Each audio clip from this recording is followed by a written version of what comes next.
These, I've been described by critics as the finest comedian in his price bracket. How much did you guys pay? Exactly that. Just a few notes, caveats, random ideas. I see a lot of young people, woke folk in the audience tonight. No animals were harmed in the writing of these jokes. So you can feel at ease. Also, my pronouns are me, me, and me. So you can feel at ease. Get to know me. Now, there's a certain contract at play here, ladies and gentlemen. I was at a gig last week, and I made a few comments, and a lady came up to me afterwards and she said, "Was that true? Was all of that true?" What I said was, I was married, which I was, and I was divorced, which I am, and then I said I remarried the same woman because the divorce didn't work out. And she asked me, "Was that true?" So there has to be a level of trust between us. Are you with me? Yeah. So if I'm funny, you laugh. And if I'm not funny, here's what I'm going to do. I'm going to invite you to play Murder on the Dance Floor. And I'm going to reenact the final scene from the movie. And if by chance I am offensive, and I don't ever intend to be offensive, but if I am, I invite one of you, any one of you who's offended, to approach the stage and to slap me hard across the side of the face. Now, of course, there are a few conditions. The only person that can approach me is a woman. And you must be half my age plus 7. It's a rule of thumb for French people who are contemplating an affair. And you must be single. Everybody signed up to that contract? Fantastic. Good. We're all on board. One last thing. If your appetite for smut and filth is tremendous, I'm not going to satisfy it. I'm the comedy version of Scented Candles. So, hope I don't disappoint you. Colin mentioned their comedy festival that I won. The title was The Best Newcomer, not the oldest newcomer, the best newcomer. And it was in Bray, which is just south of Dublin. And two things came of that. Number one, the next morning I ran out and I put concrete eagles on the gates of my home. International symbol of success. Anyone else here with concrete eagles? No? Maybe even LA? No? And the other thing that came from that was I was interviewed by the Sunday World. Irish folk here will know that that's Ireland's paper of record. And I was so much looking forward to the upcoming Sunday, and there I was, ladies and gentlemen, the headline, "Accountant by day, award-winning comedian by night." And that article was wedged between two other articles. The one above it was, "Dad found with Kinder Egg stuffed with crack cocaine." And the one below it was, "McCann family devastated at Maddie impersonator." This is the kind of company you can keep if you hit the highlights. So, yes, I started in comedy quite recently, and for two reasons. The first reason was because I no longer have to masquerade my monologues as conversation. One microphone in this room. It's all me. It's all me. And the second reason was comedy is a kind of bastion for free speech. You can say things here that can't be said anywhere else. I was at work the other day. I work for a tech firm, but you knew that. And I was talking to a client, and I said, "Now listen, to accelerate AI, you've got to do two things. You've got to modernize your ERP, and you've got to migrate to the cloud. But here, after dark, in the basement of the Stag's Head, I can say things like, the Chinese are sneaky."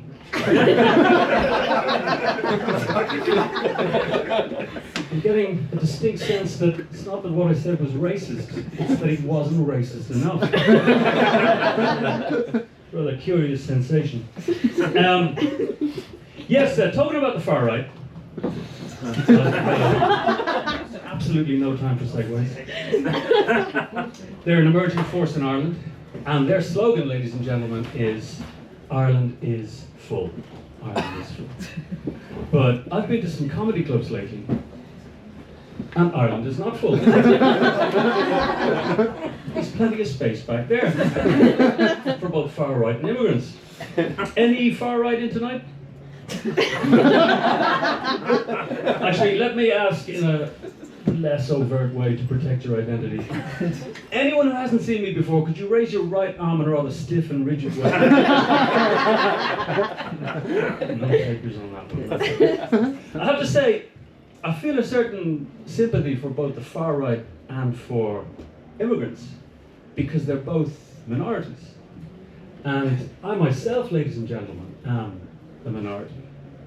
As a white, privileged, upper middle class, home owning, mortgage free man. Anyone? Could it be that even collectively you come close? Sorry, I don't mean to rub it in, but as if that set of circumstances wasn't sufficiently isolating, I'm also very, very good looking. I would, ladies and gentlemen, happily show you my chest. Only I don't react well to compliments. I am, ladies and gentlemen, every guy your girlfriend tells you not to worry about. I'll share this little tidbit with you. At night, in my bed, I wear only Chanel No. 5. I mean, come on, when I stepped up here, you could sense the presence of an alpha male. Is it just me, ladies and gentlemen, or is there genuine sexual tension in this? Maybe it's just me. Maybe it's just me. Any parents in the room tonight? You see, I asked the question what I actually knew, because parents are readily and immediately recognizable. They have no light behind their eyes. The average parent is like the family hound that no one can bear to put down. Clapped out, bloodshot eyes, finished. And of course, with good reason, I'm a parent, and I know these things. My son, he's 25, he came to me recently and said, "What is elbow grease?" He's an engineer. And my other son, Lawrence, is 21, walked into the kitchen the other day. He was staring at a large heap of dirty dishes, food lying around. I said, "Lawrence, what are you doing?" He looked at me serenely and he said, "I'm manifesting." This is what I have to put up with. And of course, I'm a son. I have parents, thank God. I'm fortunate. They're still to the good. My mother was 90 last November. My father will be 90 this coming January. But of course, their mental and physical decline is accelerating. If the doorbell rings at my parents' house, my father, he can hear it, but he can't get it. And my mother, she can't hear it, but she can get it. So if the doorbell rings, this shouting ensues. The door! What? The door! Really, the wheels are coming off. We had elections quite recently, early in June, local and European elections, and I asked my mother, "Did you vote?" "Yes, I did." I said, "Who did you vote for?" She said, "Patrick, I forgot my glasses, so I don't actually know." Think about that. Think about that. Bizarre. A couple of Americans in the house tonight. Conversation. My God, that debate. So sorry. I know things have moved on. It was like a row in a nursing home. But anybody reading Stormy Daniels' book? Full disclosure? No. What a read. I'd recommend it. In it, she sets out her encounter with the Tangerine Overlord. That is Donald Trump. They met, apparently, and I'm lifting this from the book, no comic twist required whatsoever. They met at a celebrity golf event in Lake Tahoe, California. the porn studio that she was working for were sponsoring a hole.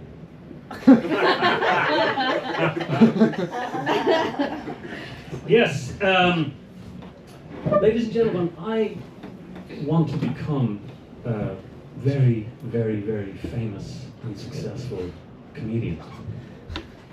And to that end, I put together a vision board.